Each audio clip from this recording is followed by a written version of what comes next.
والدین کی روحیں گھر لوٹتی ہیں۔ ایک بار حضرت سلمان فارسی کے ایک سوال کا جواب دیتے ہوئے حضرت علی نے فرمایا، اے سلمان، جب والدین فوت ہو جاتے ہیں تو ان کی روحیں اپنی اولاد کے پاس گھروں کو لوٹتی ہیں اور ان سے فریاد کرتی ہیں، آہ و بکا کرتی ہیں اور یہ سوال کرتی ہیں کہ صدقات اور نیک اعمال کے ذریعے سے ان پر مہربانی کرو۔ وہ اولاد سے اپنے لیے دعاؤں کا سوال کرتی ہیں۔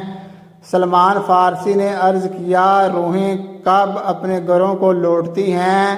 فرمایا، یہ شب جمعہ کو اپنے اپنے گھروں کو لوٹتی ہیں اور اپنوں کو پکارتی ہیں جس کو لوگ نہیں سن سکتے۔ پھر یہ روحیں مایوس ہو کر لوٹ جاتی ہیں، سوائے ان کے جن کی اولاد نیکوکار اور والدین کے لیے صدقات و ایصال ثواب کرتی رہتی ہیں۔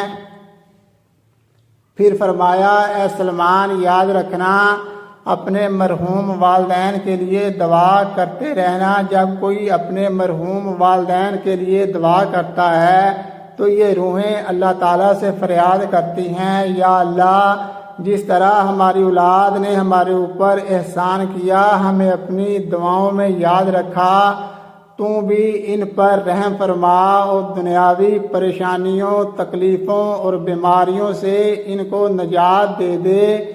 میرے عزیزو، خدا کے لیے اپنے والدین کے لیے مغفرت کی دعا کرتے رہا کرو، ان کے لیے ایصال و ثواب اور صدقات کرتے رہا کرو، کیونکہ فوت شدگان ایک ایک نیکی کے لیے زندہ لوگوں کے محتاج ہو جاتے ہیں، اور وہ ہر لمحہ یہ پکار کرتے کہ ان کے رشتہ دار ان کو کچھ بخش دیں۔ اس بات کا اندازہ تب ہوگا جب آپ خود قبر اندھیری میں اتار دیے جائیں گے۔ ایک راز یہاں بتا دیتا ہوں، آپ لوگ ہر جمعرات اپنے والدین کی طرف سے صدقہ دینے کا معمول بنا لیں، آپ کی مشکلات خود بخود حل ہو جائیں گی۔ صدقہ اپنی حیثیت کے مطابق کریں، چاہے 10 روپے ہی کیوں نہ ہو۔